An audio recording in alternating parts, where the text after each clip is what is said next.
Oi, gente. Eu tô enviando essa aula gravada porque o nosso tempo tá muito corrido com relação às monitorias. Ao tempo das monitorias, a gente já tá no pé da prova e a gente queria realmente fazer uma revisão com vocês para dar uma ajudada aí, ver se vocês conseguem dar uma subida nessas notas. De início, eu quero falar da importância de vocês assistirem às monitorias, né? E eu vou mandar um forms no grupo para vocês também responderem. E a presença só é validada com forms, então a galera aí que tá com a corda no pescoço, já esperando a reprovação, tudo que tiver para participarem, participem, certo? Porque não vai ter trabalho para complementar nada, não vai ter nada, vai ter muito ponto que vocês já tiveram no decorrer do semestre e esses pontos agora no final, e ainda tem o ponto de monitoria. Então, é um ponto que vocês têm muito fácil. O Forms não tá difícil, tem tudo no slide. Eu vou disponibilizar o slide, vou disponibilizar a aula gravada e esse Forms para vocês. Esse assunto de ameloblastoma, eu diria que ele é um dos assuntos mais importantes. Ele é realmente muito importante. Ele, vocês precisam entender, assim como todas as outras. Toda monitoria que eu dou, eu falo para vocês que vocês precisam entender a lesão, porque vocês vão precisar diagnosticar ela no futuro. Mas o ameloblastoma, além dele cair muito em prova, ele é uma situaçãozinha que cai muito em concurso também. E vocês vão levar para a vida na estômago também. Só que na estômago a gente não tem aula disso. A gente só tem uma atividade para diagnóstico. Então, muita atenção, por favor, e abracem esses assuntos de tumor, de lesão benigna, maligna, tumor, carcinoma. Tudo que vocês virem nesse âmbito, por favor, estudem. Já antecipo que todas as referências do slide estão no Neville, foi todo tirado no Neville, e eu sempre falo para vocês que para a prova, estudem pelo Neville. Vocês podem até estudar pelos slides, porque como eu tiro de lá, também vai dar certo. Mas a Carinha, a professora Carinha, o professor Hernando, tiram as questões do Neville. A fonte de questão de vocês para a patologia é o Neville. Então, não adianta ir para a prova sem ter dado pelo menos uma olhada por cima, porque às vezes a questão tá igual no frase que tá lá no livro. Então, deem uma parada para dar uma olhada nisso, para vocês não terem eventuais surpresas no dia da prova. Bom, para começar aqui, a gente já inicia falando que os ameloblastomas eles são lesões de difícil diagnóstico, porque eles não vão apresentar um fator que a gente chama de patognomônico, que é aquela coisa que você bate o olho na lesão e já diz assim, é tal coisa. Vão ser um conjunto inteiro um conjunto clínico, com histopatológico, com radiográfico, e aí vocês vão precisar unir todos esses achados para vocês conseguirem fechar um diagnóstico de ameloblastoma. Vocês tiveram uma dificuldade no seminário, eu conversei com algumas pessoas falando que nunca se fecha diagnóstico por radiografia. A radiografia, ela não é fator de fechamento de diagnóstico para lesão. Se você não tem certeza se não é aquela lesão patognomônica, por exemplo, um cisto periapical ou um granuloma, se você não tem certeza do que é aquilo, a gente sempre vai encaminhar para o histopatológico. A gente precisa conhecer o histopatológico dessas lesões para a gente conseguir fechar esses diagnósticos. Para o caso de vocês não saberem o que é a lesão, e não façam isso na prova. Na prova, vocês não podem sugerir diagnóstico, vocês precisam dar diagnóstico aos laudos. Então, assim, por exemplo, no seminário, vocês poderiam ter dito diagnóstico sugestivo de, porque existia uma penca de opções para vocês realmente fecharem esse diagnóstico.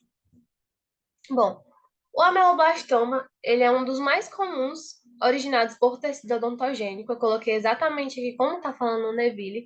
É, ele é classificado de acordo com a origem das células e ele vai ter diversos tipos. Vocês vão ver que ele vai ter diversos tipos histopatológicos e comportamentos clínicos.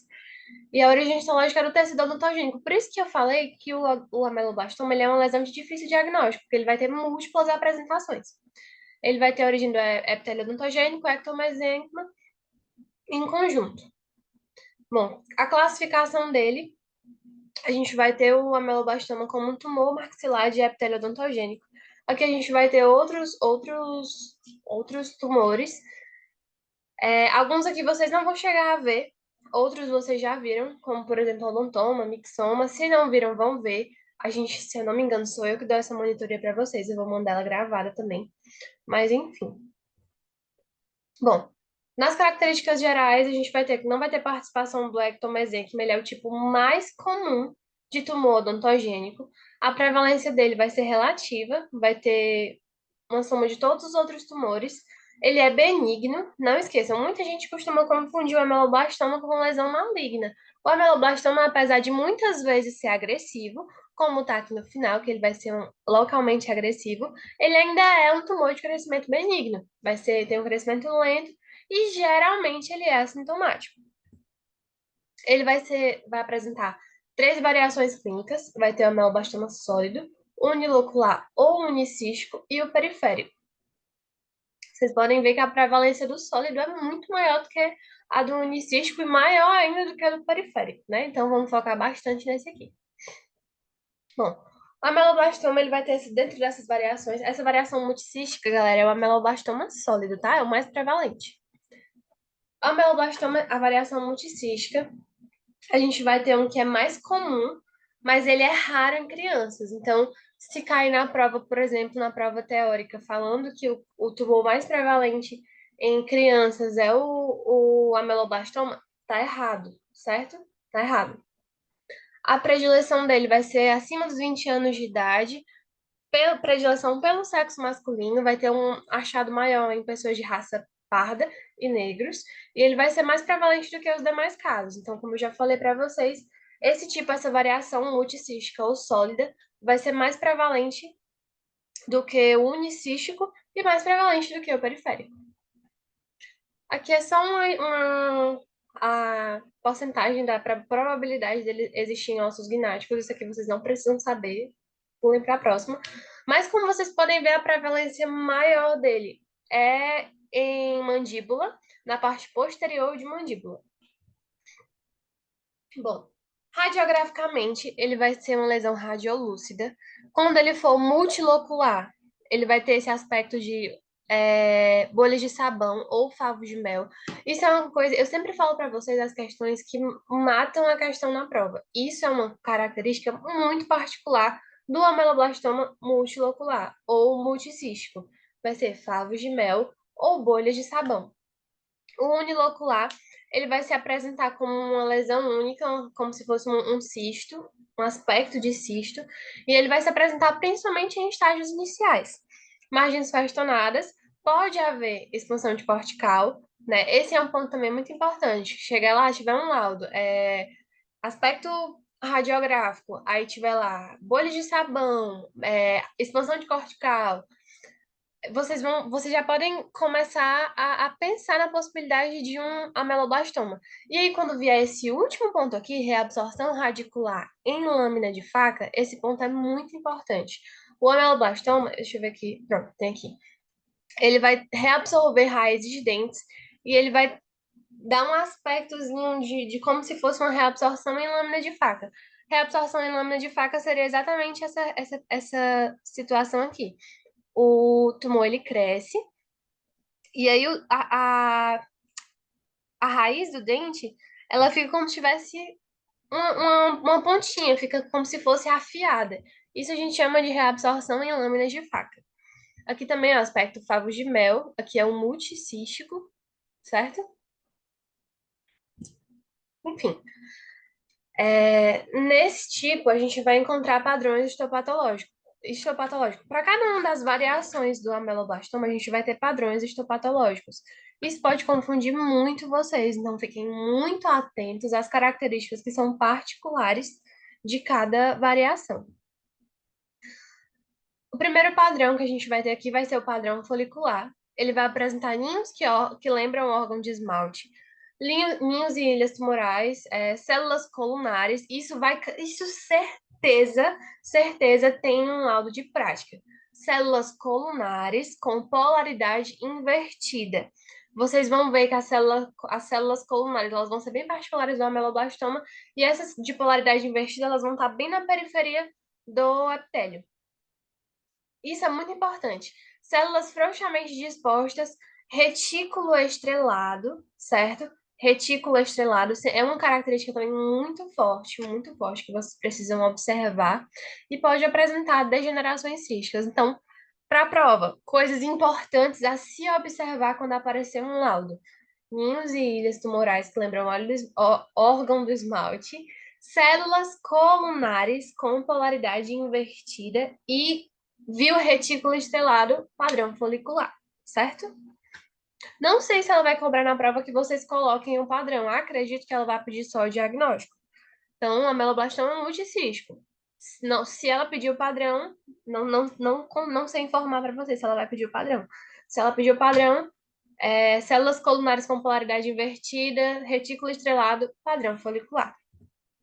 O outro padrão que a gente vai ter vai ser o padrão plexiforme.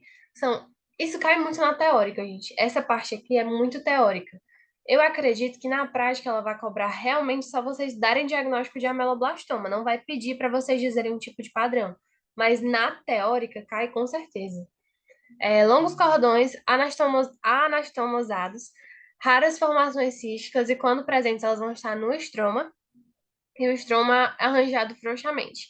Isso aqui com certeza cai numa prova teórica. Padrão acantomatoso. Vai apresentar metaplasia escamosa, frequente formação de ceratina, então teve mais ceratina, acantomatoso, na região do padrão folicular. Pode se confundir com o SEC. Então, quando a gente fala para vocês que podem acontecer de ter diagnósticos diferenciais, nesse caso aqui, o diagnóstico diferencial para esse tipo, desse padrão especificamente, poderia ser o SEC. Porque o que é diagnóstico diferencial? É toda lesão que se parece, mas não é. Mas que poderia vir a ser, que você poderia confundir. Isso também é muito importante, porque, inclusive, tem nas tabelas de vocês. O outro padrão é o desmoplásico. Minha dicção tá péssima hoje. Vão apresentar pequenas ilhas e cordões de epitélio odontogênico, estroma densamente colagenizado, associado a grande expressão de fatores de crescimento. A predileção principalmente por parte anterior de maxila. Então, naquela fotinha que eu mostrei para vocês sobre a localização dos ossos gnáticos, eu falei para vocês que o ameloblastoma estava mais frequentemente associado à maxila e na região posterior. Esse padrão desmoplásico, ele vai ser mais prevalente na região anterior de maxila, região aqui mais próxima do mento.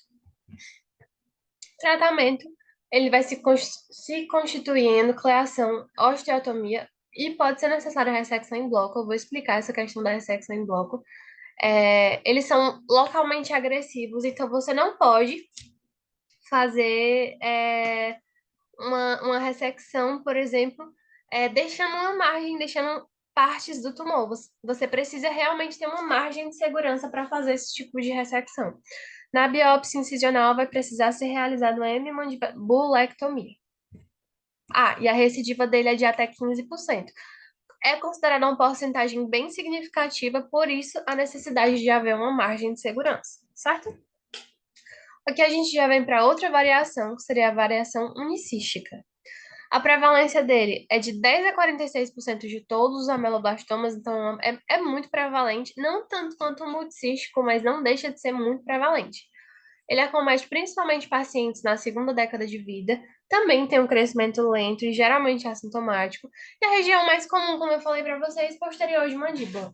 O diagnóstico diferencial pode ser de cisto dentígero, porque ele vai apresentar uma lesão unilocular. Inclusive, essa parte do diagnóstico diferencial, como eu sempre falo, ela é muito importante. Tenham isso em mente, não só para a patologia, mas para a vida, porque quando a gente recebe paciente na estômago, eu acho muito interessante falar essas coisas da estômago para vocês, porque é um período que eu estou vivendo, que vocês vão viver em breve, e a gente começa a perceber o quanto esse ponto é importante, de você saber dar um diagnóstico diferencial e você saber dar um diagnóstico de olhar, dar um sugestivo, porque você fica meio sem norte quando você não tem noção do que é. Então, isso é muito importante. Bom, as características radiográficas, ele vai ser unilocular, né? Vai ser bem delimitado. Botei duas vezes bem delimitado, mas é sobre isso. Vai ter expansão ou perfuração de cortical, ou seja, ele pode ser uma lesão tão grande que pode acontecer de expandir a cortical em um ponto que realmente aconteça de ter uma perfuração. Ele pode causar deslocamento e reabsorção de dentes. Aqui vocês podem ver que esse dentinho já não tem raiz, né? Vai ser esse processo. Ele vai ter padrões histopatológicos. Esses padrões eu já coloquei aqui na tela, só que é para vocês ficarem, para ficar muito visível. Porque esse tipo é muito importante vocês saberem. Os padrões histopatológicos do unicístico são três, que seria o luminal, o intraluminal e o mural. O luminal, ele vai acontecer na região do lúmen, na periferia da lesão. Então, aconteceu na região do lúmen, periferia da lesão. Intraluminal, ele invadiu o lúmen, que vai ser dentro do interior da lesão. E o mural, ele já vai invadir toda a cápsula da lesão, vai ficar muito próximo ao tecido conjuntivo. O mural é o de pior prognóstico. O prognóstico dele é péssimo. Não é ruim, não, é péssimo. Para ficar ruim, tinha que melhorar muito. Ele é muito ruim, muito ruim. É um prognóstico é, muito complicado. O tratamento do mural também é muito complicado, porque como ele já tem uma invasão muito grande de tecidos e a gente já conversou que esse tipo de lesão ele precisa de uma margem de segurança, muitas vezes acontece que a margem de segurança significa que você precisa fazer ressecção de uma face inteira do paciente. Então, o paciente ele pode ter uma comunicação, o paciente pode perder parte da mandíbula, pode perder parte da maxila. Assim, é um prognóstico péssimo e um tratamento muito triste, muito triste. O paciente acontece de ficar deformado, acontece de perder, de não conseguir perder fonética, perder mastigação, realmente prejudica a função, não é só uma questão estética, prejudica a função, porque a ressecção ela vai precisar envolver ressecção óssea também, por conta dessa margem de segurança que é necessária, por conta também da recidiva, a porcentagem de recidiva ser muito alta. Eles podem ter vários padrões numa mesma lesão, e eles vão ser foliculares, vão ser mais organizados. E aqui é uma observação que eu coloquei que é muito importante. Observar no laudo se existe o termo cavidades císticas. Isso é muito importante. É uma dica, assim, dica para a prática. Tá, aqui o padrão luminal. Vai ter uma parede cística fibrosa, revestida com a epitélio ameloblástica, camada basal com células colunares cúbicas, núcleo hipercromático com polaridade reversa, vacuolização citoplasmática basilar, células epiteliais sobrejacentes ao retículo estrelado. Então, sobrejacente ao retículo estrelado, padrão luminal. Padrão intraluminal, projeção de nódulos de ameloblastoma em direção ao lúmen cístico, que vocês podem ver que aqui vai ser a região do lúmen, ou da luz, né? Que também é chamado, o lúmen também é chamado de luz. Ele está associado à inflamação, você vê a inflamação em todo o epitélio, certo? Vai apresentar um ou mais nódulos de ameloblastomas que se projetam no revestimento cístico em direção ao lúmen do cisto. E o padrão mural, infiltração pode variar em extensão e profundidade. Essa infiltração ser variável é o que faz a gente voltar a pensar no quanto ele é agressivo, né? Padrão mais agressivo, quanto ele é agressivo, a gente não sabe até onde o tecido alcançou, até onde essa lesão alcançou o tecido, na verdade. Por isso que a ressecção ela é tão importante e vai ter invasão da cápsula. Cápsula fibrosa permeada na porção superior por maciços epiteliais de ameloblastoma folicular. Os dois terços inferiores são constituídos por massa neoplásica de componente intraluminal. Bom, o tratamento tanto para o multicístico quanto para o unicístico, ele é o mesmo, certo? Enucleação, osteotomia, masculinização ou com enucleação e osteotomia. E no padrão mural, o mesmo tratamento. Aqui a gente fala excisão cirúrgica simples, chance de recidiva. Mais uma vez, reforçando que às vezes uma excisão cirúrgica ela não é necessária. Por exemplo, boa parte das lesões que a gente tiver, a gente sabe que tirar a lesão já resolveria o problema.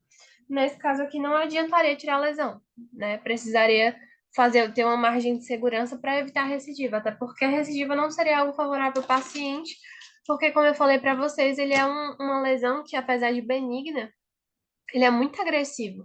Então, o prognóstico dele é baixo, é um prognóstico muito complicado. O paciente pode ficar deformado, podem acontecer múltiplas coisas. Então, não é interessante que se deixe uma margem para que haja uma recidiva, porque todas as vezes que houver uma recidiva, vocês imaginem que todas as vezes que houver uma recidiva, que for necessário ser feita uma enucleação, uma osteotomia, uma ressecção, o paciente vai perder toda a estrutura óssea e tecidual. Então, não é interessante. E a última é o ameloblastoma periférico. Eu não coloquei muito sobre ele porque ele é menos prevalente, Então, uma coisa que é importante que vocês saibam é que ele é muito parecido com o granuloma piogênico ou a lesão de células periféricas gigantes. Células gigantes. É isso aí mesmo.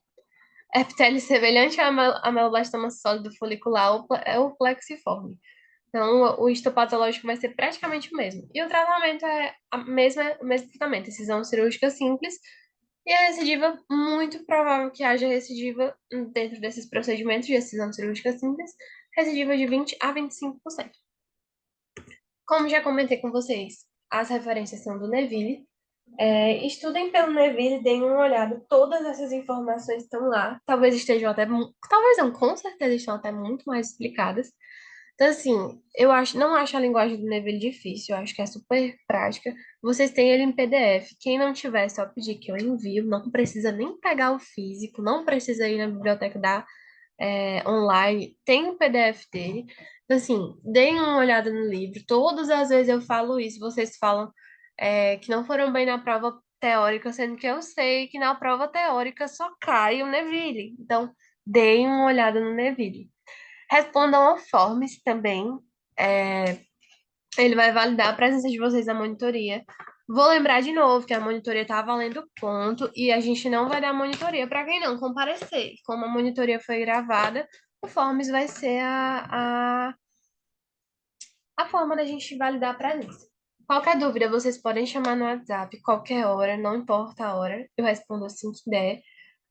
Se tiverem alguma dúvida, quiserem marcar um horário para a gente abrir uma sala para conversar, para tirar alguma dúvida, alguma coisa, podem também, fiquem à vontade, estamos aqui para ajudar.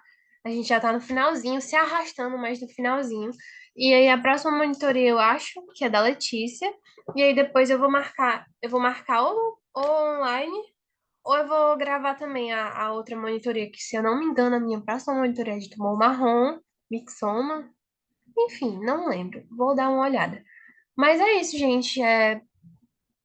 Desejo boa sorte nos estudos aí. Qualquer coisa, podem falar. Beijinhos.